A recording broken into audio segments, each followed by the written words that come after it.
the much anticipated video. Today we're here to see if this is possibly the Ghana's secret location for a restaurant. It is called the Olive Garden. We tried to come here the other day and they had a party and it wasn't possible, but right now it is extremely busy, hardly any parking. We had to find it right at the end, so we're going to take you all inside and show you what to expect when you stop at the Olive Garden. As we said, there's many chains in America. I have no idea if this is any relation to it or just a name, but we're starting to get hungry, so let's go inside and see what they have.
I'm gonna start off by saying all three of us were really impressed by that place.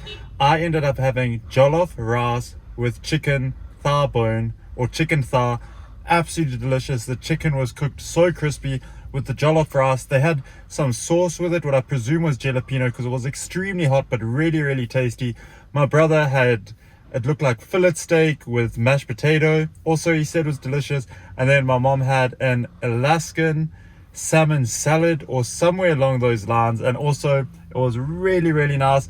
It was quite small, it's very novel. I would say the price is on the higher side, but you're just paying for it with the cleanliness for the service. And we thought, you know what, it's a smaller restaurant, lots and lots of people, you can see this road, lots of cars, but actually the food came in really good time. The drinks were good, the service was good, so I would highly recommend it.